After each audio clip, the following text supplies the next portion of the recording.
down in a 1966 Coronet right here on Roadworthy Rescues. Hit it!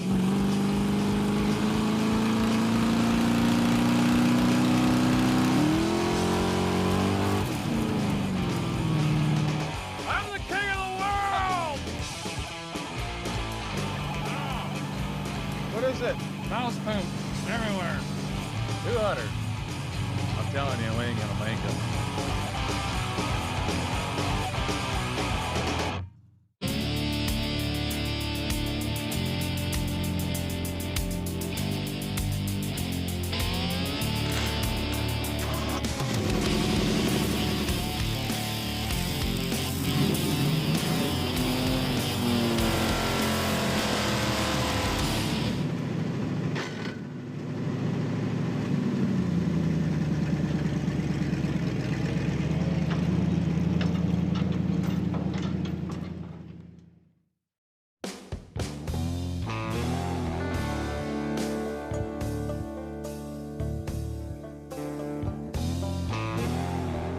This week, we're back in the Midwest. We found this 1966 Dodge Coronet in southern Missouri.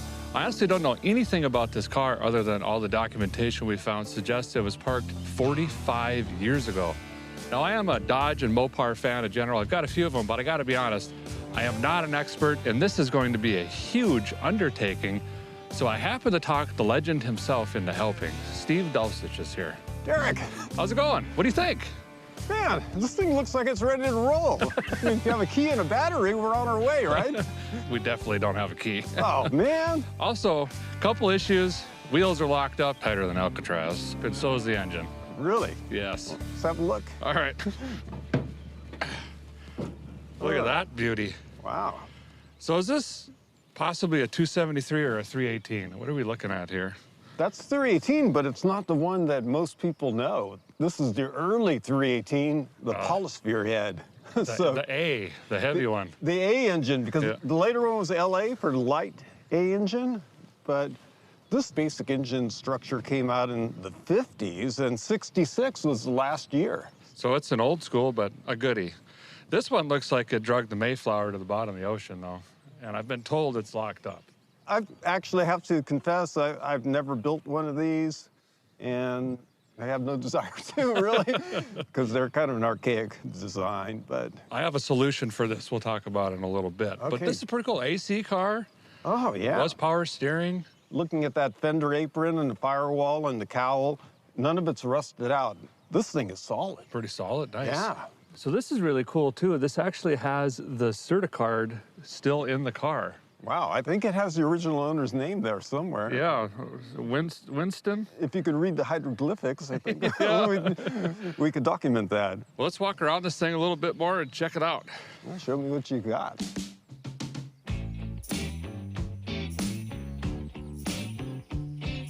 So this confused me, Steve. 440, I thought I had a 440 in it, but that's a trim model, isn't it? Right, it's the trim level designation. Coronet 440 is kind of mid to upper, They had a middle 500? range. Yeah. Okay. We got a Oklahoma sticker of some kind. That says 78. Got an Air Force sticker up here. And back here, there's a university sticker of 73. So what I assume would happen is car was bought new, guy went to college, went to the Air Joined Force. the Air Force, yep. And parked And it. then moved to Oklahoma and parked this thing. Yeah, but the body is solid. It looks like a new car, basically, except for this little bit of plier action on the wheel well. Yeah, I don't know why they Tire did that. clearance, maybe. Do we dare open the door quick? Let's have a look. All right. Oh. Yeah, you lead the way. Oh, boy. It smells like a bowling shoe full of mouse house with a hint of green onion. Yeah. It's A little shop back action will fix that right up. Seat's actually not terrible. The dash is all there. Oh, yeah. Giant mouse house in there. I mean, I don't know. It's got pedals and a steering wheel. I can admire the styling inside. Yeah. It's pretty sleek. It's a solid old car, actually. It is. It's in remarkably good condition. The showroom. Showroom. All right. I think here's the plan, Dulcich. A cherry picker's gonna sink into the earth out here. Nice thing is the guy we bought this from has a shop right down the hill. He said we can use it. So let's wash this thing, get all the ants and grime and dirt off of this thing. I'm gonna drag Dulcich. He has no choice but to follow me. Ah, spin roll. Put the car on the trailer it down to the shop, and then somehow push that in there, and then start blowing this thing apart, in theory. Well, you realize that was the easy part. It's going to be getting it off the trailer is going to be the tricky part. Oh.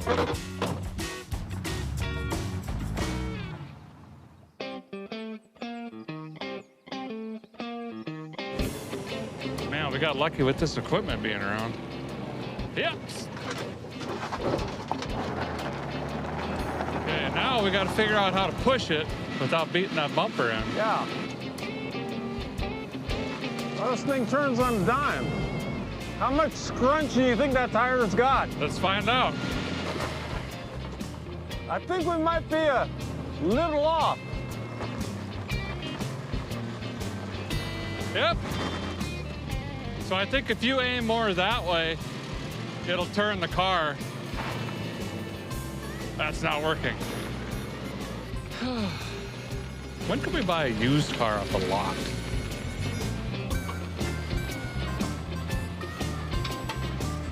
There, it's good.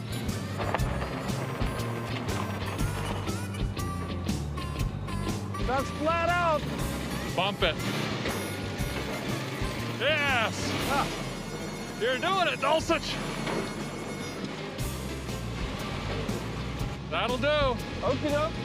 You get your forklift certification. I'm the CFO of this operation. All right, dude. Mission accomplished. So Dulcich and I are in southern Missouri. We just drugged this Coronet out of a, I don't know what that was, a clover field or something. Got it into this guy's shop. And I think the plan is, you've never been to Nashville. No, and I want to see it. I've been dying to see it. So we're gonna do it in this car. It's 500 miles from here. But obviously, this boat anchor of an engine, we've got transmission and rear end issues to yet be discovered, is not going to cut it. So we've got to figure out a different engine, different transmission, and put all this together in a couple days, because it's gonna be a couple-day drive. Yeah, we're going to be on a tight time frame, really. Yeah. But I do have an engine. It's right here. So this, Steve, is a 318, A 318? but it's a little different. Those aren't 318, I can tell you that right now. This started as, well, it was supposed to be a dingle ball hone and just a quick, cheap cam. Well, when we broke it down, pistons were seized in the block. It needed to go for machining. Well, and then you might as well bore it out. Well, yeah. Right? And then the crank was knocked out of the thing because the main bearings were gone, so you might as well put a 360 crank in it. Okay. Right? So we did that. So when you get to the valve train on this thing, it's actually all Chevrolet. This is LS valve train in here on a Mopar head. I recognized them. It's the coolest thing I've ever seen. Yeah, so my friend just machined this piece here, dialed everything in. It's got 20216 Chevy valves, Chevy springs, LS rockers, Chevy push rods, and now oils like a Chevy even. It also has Dodge Viper rods in here. Oh, what else would you use, right? They were used laying around through them. And so basically it's a 351 stroker. We've been calling it the LS 318, but it's really unique and probably one of a kind, I'm guessing. So now we just got to throw this in and see if it runs, test how long of burnouts we could do on the way to Nashville. I think it'd be pretty good. All right, first we got to get this junk out of here. Yeah.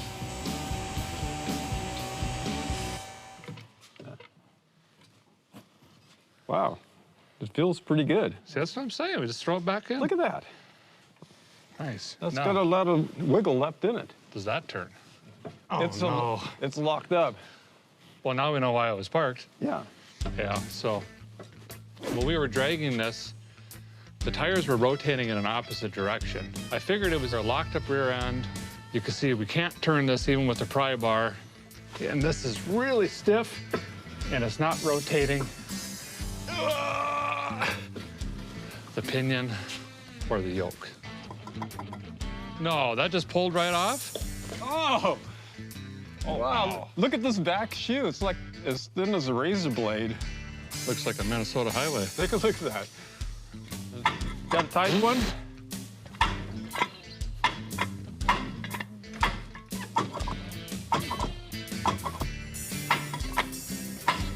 about to flip this car over into Kansas. Stuck wherever it went. Now we're in business. Delete. Oh, Well, that was there easy. you go. Oh my. There seems to have been a little water ingress. Huh. Third member out next, you think? Yeah.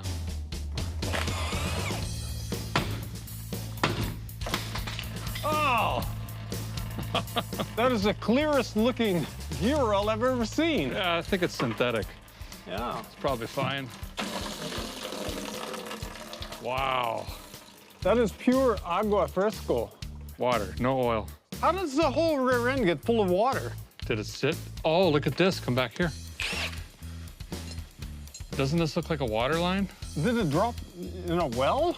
It did. Look, this side is all rusted. Remember the brake shoes and stuff? Yeah. So this left rear sat in water and sucked water in. You're like a forensic mechanic. Well, that's what I do, man. That's what I do.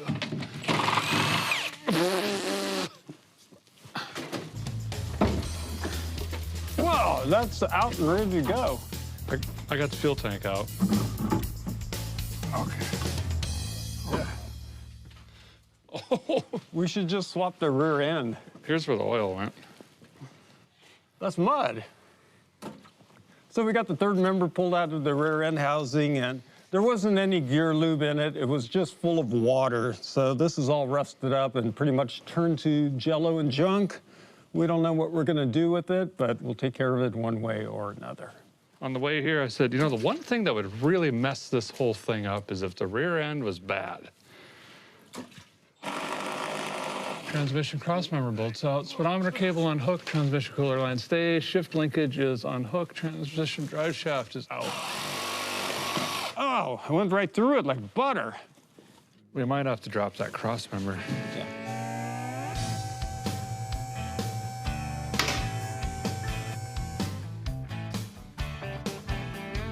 So this is going to keep the ATF in the transmission, in theory, because when this tilts, it's all going to want to come rushing out the tail shaft.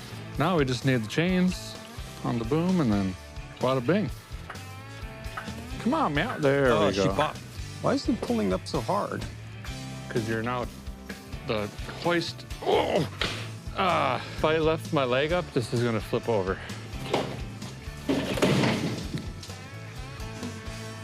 Oh, the mud water coming out of the trans is plentiful. Are you serious? Yes.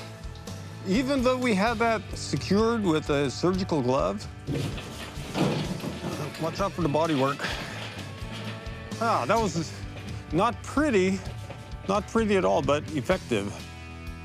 Oh my Sludge water. word. Yeah. This thing was flooded. Well, with all that water that came out of it, it's probably got all rusted hard parts inside. Did you ever watch Murder, She Wrote? No. Oh, this is how it would start. Right? Oh, really? Yeah, it was like that game. It's like it was Bill in the library with the pipe wrench, but a show. Now we're gonna get on the line again, I guess, and start calling around junkyards. I don't know. Yeah, that's what I recommend. Our transmission's useless to us. I think this could have ran. You know what? I don't.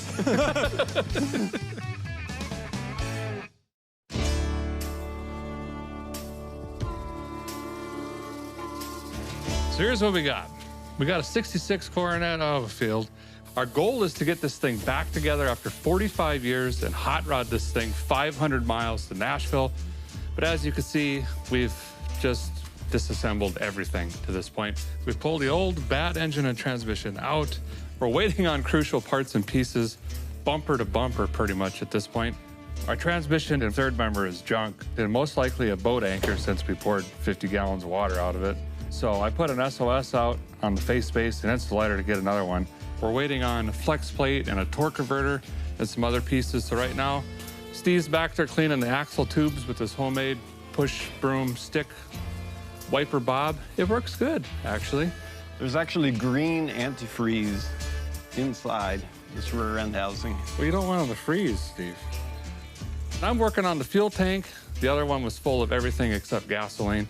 So I'm gonna try to retrofit everything into a new tank and get that in the car. And hopefully soon we'll have our brake parts. And then again, like I say, focus on the engine and transmission. I've got every bit of confidence in your bearing renewal. Rebuilding process? Yeah. Feels like we're working on a submarine. The sucker sat in water for a long time. For a spell, I'd say. In Missouri, you say it's sit there for a spell, right? Yeah. And do you say Missouri or do you say Missouri? Missouri. What's the right pronunciation? This is Missouri. Missouri, that's what I thought.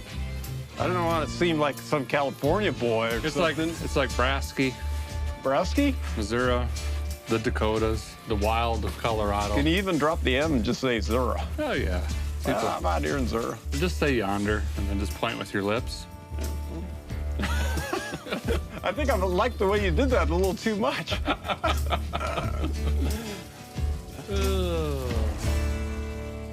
Things and stuff have happened. Steve has successfully cleaned the rear end, and meanwhile, parts have shown up. We've got now a used transmission, another rear end piece down here. So this is a posi, or both tires are gonna spin with a 323. I'm not sure, but I think this is an old True Track unit. And we got a smoking deal on this. We gave the guy $300 for this whole unit here, so that's great. And then this over here is a torque converter off of a 360 engine. It's a bigger torque converter. It's gonna have a better stall for our mid-performance engine that we're putting on here rather than a smaller one with like a 1200 or 1500 stall. We just had to knock the weights off of that. We don't really know if it's gonna work. We're just gonna gamble and do that, I guess. We're gonna start in the rear end, get this member put back in, get the axle slammed in, put some oil in it so that is done. Then we'll get this transmission mounted to the engine and get that in the car. There we go. Installed. I like it when things are going back together. What are the chances there's a Mopar hoarder right in town? They're all over. We got really good play here, nice and smooth. So the axle shafts are in, rear end is done. Now I just need to assemble the brakes back here.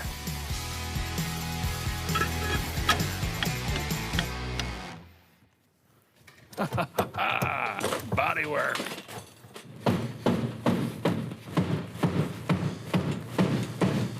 Man, that looks much better.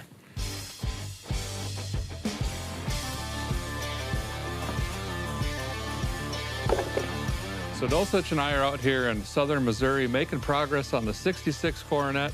And now we've got our hopefully good transmission loss to receipts with the other hopefully good torque converter all bolted together. Dulcich modified the mini starter. This is out of a Dodge Dakota. And we're gonna try to stick this thing in the car and hope that this oil pan clears and everything just slips right in. And then we've got a full chassis again. Ah! Oh no. Easy there, big guy. This is not a very good lift. All right, come forward again. Once you get that thing in there like that. There's water coming out of that one. No, Look, that's oil. that's 10% ATF. Is it? Yeah, But it can't be. This No. is our new transmission. we'll just pretend we didn't see that. That is water. It is water. Oh man. No, this thing came with the warranty and everything. It was a driveway warranty. Yeah, I don't know. Maybe we should, once we get it bolted in and everything, tomorrow morning we'll drop Gold the pan. Oh, look at that. Keep coming. Oh! I got it. Okay, now I can get a jack under there. It should be bringing it back automatically. So if you go down, just a tickle. There we go. Yeah, Nice. yeah. I like how weird it looks now. Finally got the engine, transmission, drive pole, third member, brakes, fuel lines, gas tank, rear shocks, front brake lines installed. We're on Easy Street tomorrow. Yeah, for 2 days, I mean, I'm feeling pretty good. It's nothing but detail work from here.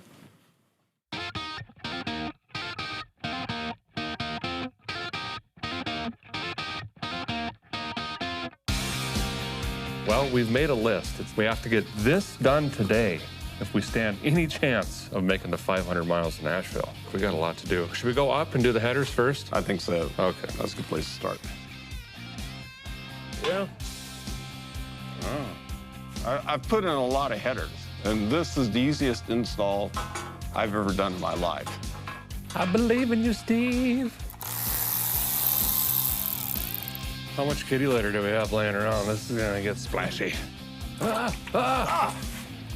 Now, what you don't want to find in the bottom of the pan is the friction linings that make the transmission transmit. How much do we pay for this good transmission? Oh, no. The clutches are in the pan. Oh, my goodness. That ain't gonna hold 450 horse. I ain't gonna hold. Nothing. There's no clutch material left. That's a 1/4 inch thick. Yeah, didn't the guy say he ran this Oh, it ran great. ran great when he pulled it? Yeah. And then he added water to preserve it. I pulled apart 100,000-mile transmissions and not seen that in the bottom of the pan. So basically, forget about the entire list on the windshield and just remove trans. I think so, yeah. Okay. I mean, I don't think this is going to get us anywhere. Son of a biscuit-eating poodle hair.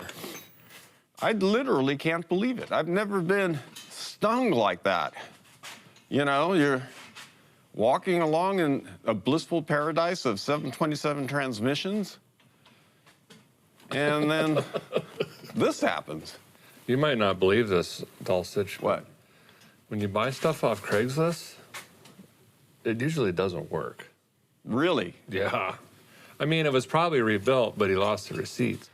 Mopar, no car. Yeah. Yeah, here we are. So the Dulcich is out and grilling someone on their used transmission right now. He's gonna be back in probably an hour or two. So I'm just working away on the list here, got the brakes done. Ready for tires and wheels, just get this off the list. Dulcich and I both agreed it's gotta have that early 70s muscle car vibe, and you're gonna get that with white letter tires and Kragers. Love this look. It's gonna look nice on this car. We've got 225s up front and 255s in the rear. We're also gonna play with the torsion here, drop the front a little bit, give it some rake for that old school look.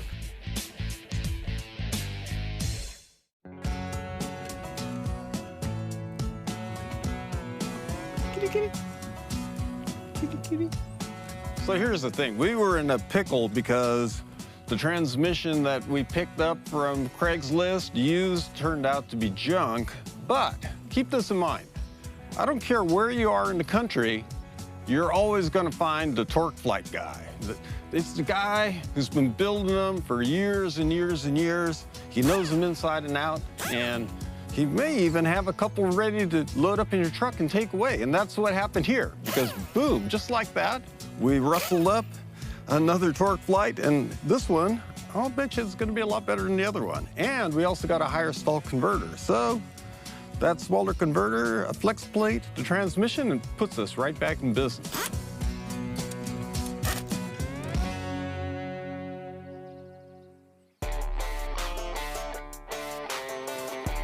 Hot delivery. Can't see nothing. I hear stuff bending though. I'm gonna keep going. There. We are now officially right back where we started early this morning. I know.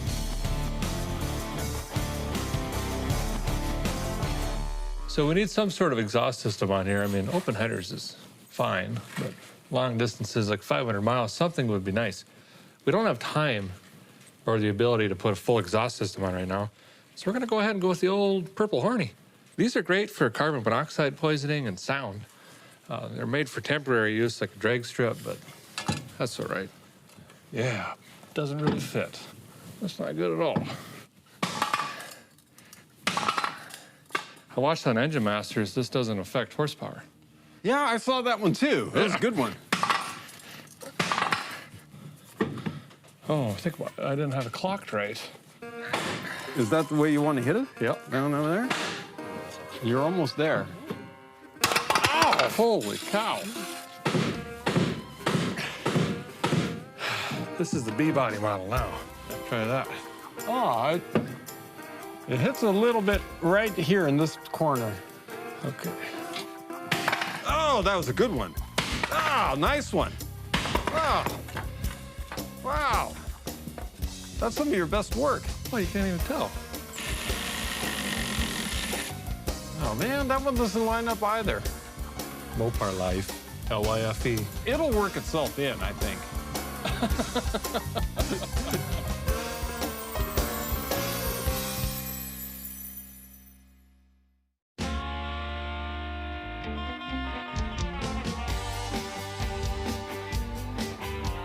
Day 4 over here in Missouri working on the Coronet.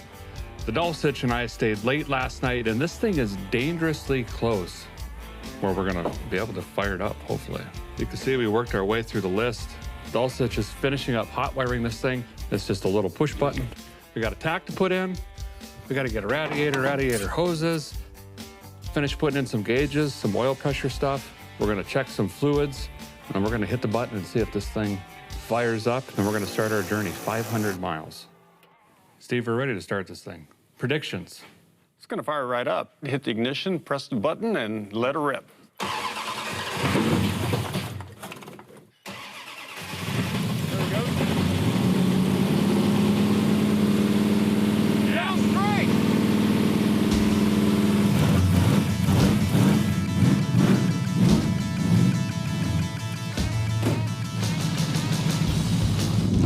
All right.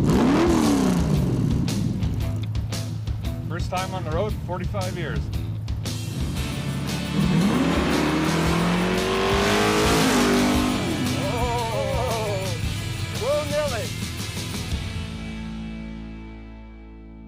Well, here we are, Steve. 4 days later, we're in southern Missouri. We found the 66 Coronet. It was sitting right there. Right in that spot over yonder, I remember. 45 years off the road.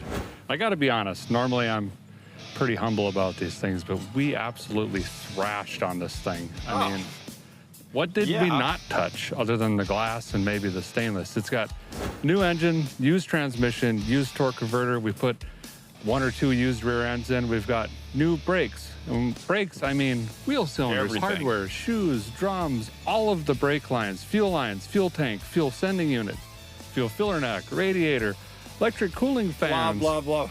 I can't hear you anymore. Gauges and buttons and switches and doodads. I mean, pretty much everything. I feel like I've been overworked here. Trick question. Yeah, what? Do you think it's going to make it to Nashville? That is a trick question. Of course it is. How could it not? That's just it only has one answer. Well, let's get started. We've got 500 miles and a little less than a day and a half, so we got to start making some trails. Now we got a lot of daylight. Each one of these is 1 hour, 15 minutes finger. Okay, I'm driving. Let's go. I'm teaching.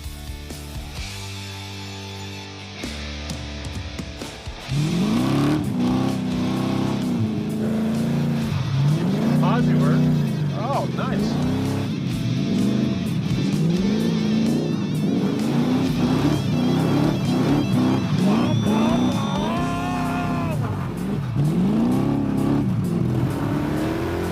Oh, yeah, she's revving up. Don't hit that thing. Yeah, don't hit that thing. You weren't sure which way we were going to go, but you chose wisely. Yes. That was pretty good.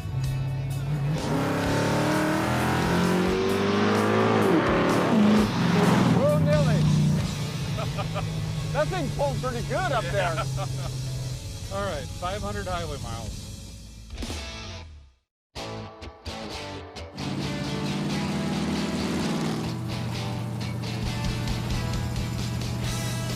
Man, I'm feeling like a good old boy in this car. Just a good old boy. Never means no harm. How's she handled? Like a wagon through a stubble field. Oh, nice. That's pretty good, right? Yeah, What's all that noise? that's the tire rubbing. Which one? Left rear. I thought we fixed it. Well, it still rubs up in the tub. Yeah, you know, they're safe, right? Brakes. Listen, for every mile of highway, there's 2 miles of ditch. We're fine. Ah, didn't think of it that way. Yeah. Is that a dead mouse hanging, or what is that? Yeah, Oh. It's okay, it's mummified. We should get some more air fresheners. Ah! What is it? Mouse poop everywhere. Really? See that? I see it. Coming out the defroster. Just don't try to eat it. I'm not getting any over here on my end. I think the window is blowing it all that away. Oh, that's what I gotta do. Oh no, you better close that. Now I'm getting it.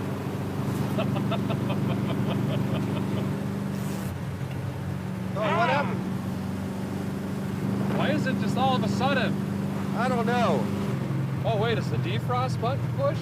There you go, turn the defrost on.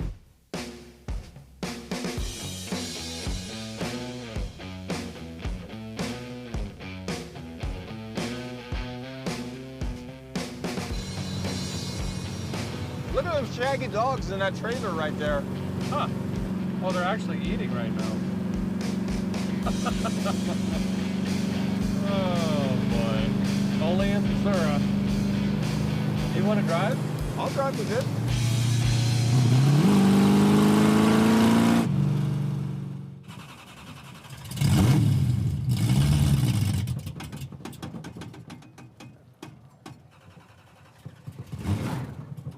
You're in gear.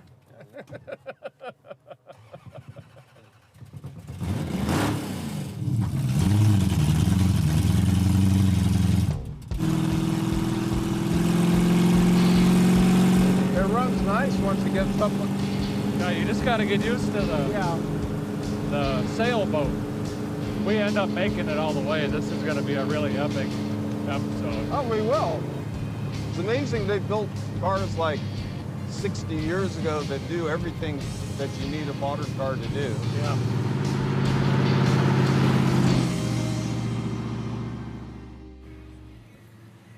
Taillight. I was gonna fix the wiring the right way, but you know, the mice had different ideas.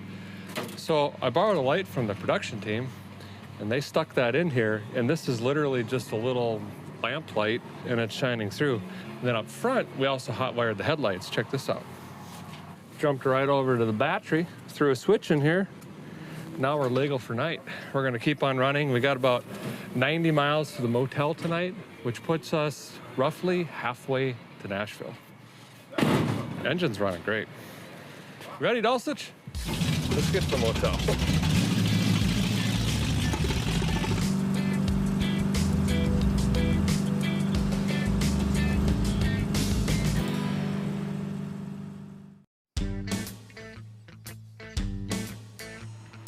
Well, we crawled into the motel late last night. Dulcich and I are halfway through our 500-mile journey from somewhere in Missouri to Nashville. We've got two issues we know about this morning that we've got to address before we hit the road again. Yeah, that carburetor's been flooding and flooding. We looked at the needle and seat and a couple of easy fixes. It's going to take a little more to get there in time, so I picked this up. It's a 600 Holly. It's just going to bolt on and probably fix that problem.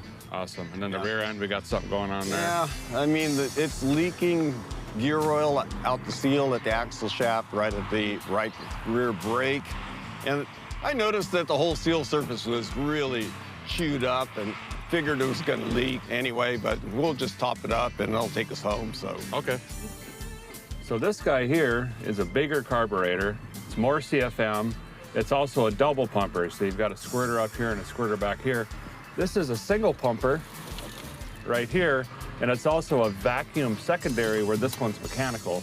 So they work a little bit differently, but we're hoping that's going to be to our advantage.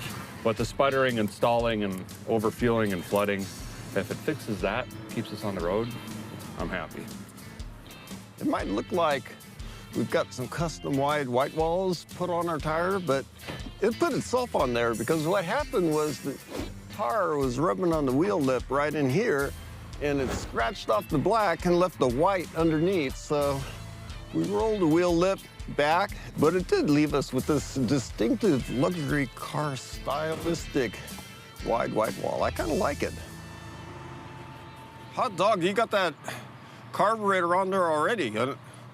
NASCAR pit stop. All I did was check the oil.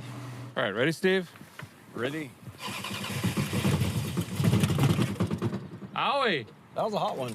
Crank it and get that fire out.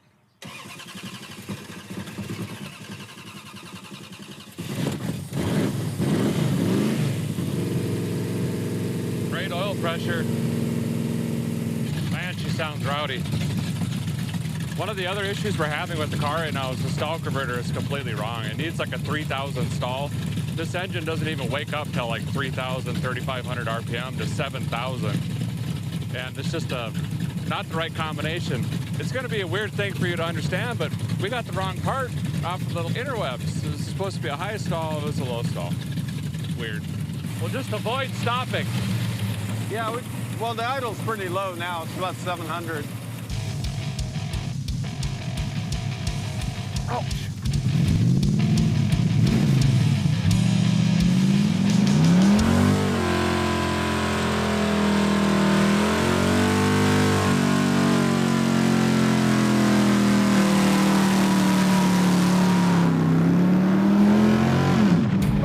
It pulls like a mofo once it gets revved up. Yeah. Right? It does, actually. Yeah. Yes. I- Finally. Yeah.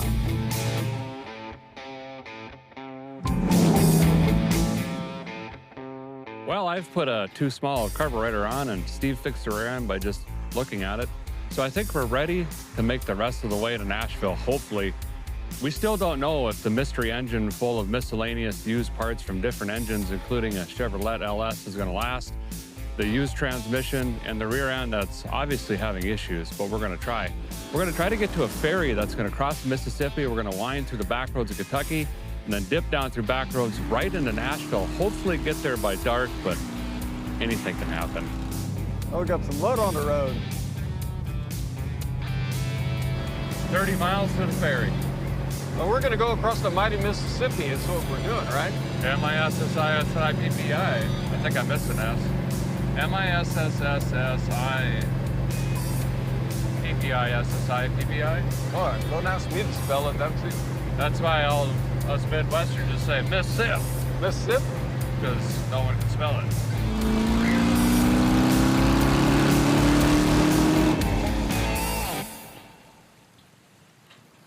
Well, we made it here, but there's no boat or ferry. So I think we're supposed to end up over there somewhere. It's probably on its way back. I've never been on one of these. Not ferry like things. this. Yeah. I've been on big ferries that are like a boat. The thing is, we have to cross here, otherwise we got to backtrack all the way back around to the interstate. So I guess we'll just post up on a log and wait. Great. Did you bring any snackables or lunchables or anything? No, this is like a beach. This is sandy shore. Did you bring your swim trunks, Steve? No. We can go crawdadding. That's not a bad idea.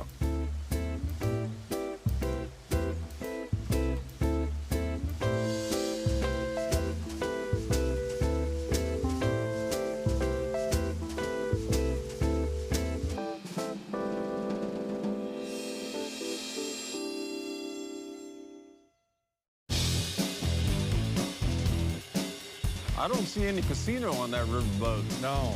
I'm running a little light right now. I could use a little extra cash once we hit Nashville.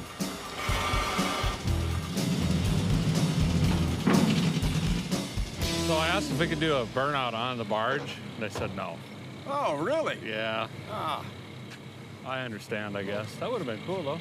sometimes it's better to ask for forgiveness. This is true. How does this work? That's cool. Oh, yeah, look at that thing. Wow. Gotta flip this around is what it's gonna do. Straight up flipping a 180. Yeah. Well, it's pretty nice out here on the river today. You know, conditions are favorable for crossing. This car has had more adventure in the last 4 days, 5 days. Than it has in 35 years? 45 years. 45. That's right. And who knows, before that, it could have just been a boring commute car. Yeah. Well, I've had more adventure in the last 4 or 5 days than I've had in a while. Yeah. I'm the king of the world! Ow, my foot hurt. How was that? I thought it was pretty good. I could have mistaken you for a famous actor. This is a lot better than driving. Welcome to Kentucky. What was the guy's name? That The guy with his legs cut off? Lieutenant Dan. Lieutenant Dan! Lieutenant Dan, I'm here! Yeah. And Kentucky. I wonder if you can get any fried chicken in the state. Oh, yeah. Colonel's best. Dulcich, that Kentucky sign says unbridled spirit. Well, you know what that means, don't you? I do.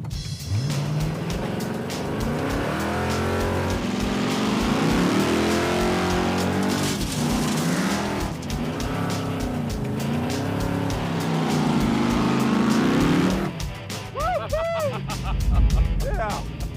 Legendary Kentucky Scenic Highway. Yeah. I think I drove a Plymouth Prowler through Kentucky. On purpose? No, it's a job. Oh. Oh, a little tractor right there. Addie's got the John Deere out. He does.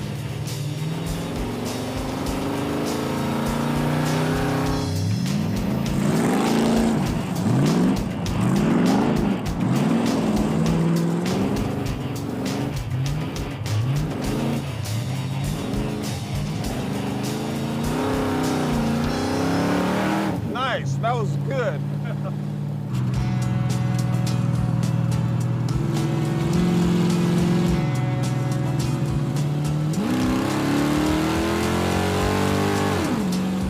Overall, this thing's slicker than goose poop on a pump handle. Yeah, you could make this car great. Needs another 50, 60 hours of wrenching. Yeah. Kentucky Lake. Oh, it's a nice one. Oh, it's beautiful. Yeah, nice to be out on the water. Should be a gas station up on the right.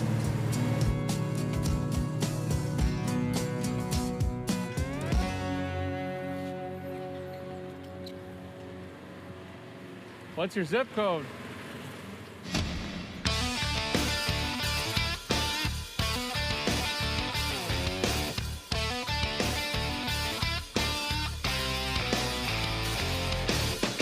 We woke the 66 Coronet up from a 45-year-long nap and bombed it from Missouri all the way to Nashville, 500 miles. We made it. We're in Nashville. We're here, and man, it's like a dream come true for me. Think of this old Dodge going right through Nashville when I've never been here before, right in the middle of the action. It was an awesome trip, awesome journey. Thanks for joining, appreciate it. In just 5 days, we thrashed this thing together. And we did some awesome back road trips as well. And I did it with my buddy. I appreciate that, man. You want to go do it again? Main Let's Street? go. All right. That's going to do it for this episode of Roadworthy Rescues, but stay tuned. There's plenty more cars to save. Steve, we made it to Nashville. Yes. I know. There's Tootsie's. Right there, yeah. the purple building. All of these are emporiums and stores and general stores. And need a saddle made? I don't know, they do it. Yeah? Well, back in the day. Hear all the music? Yeah, it's awesome. Too bad your windows don't roll down. I know.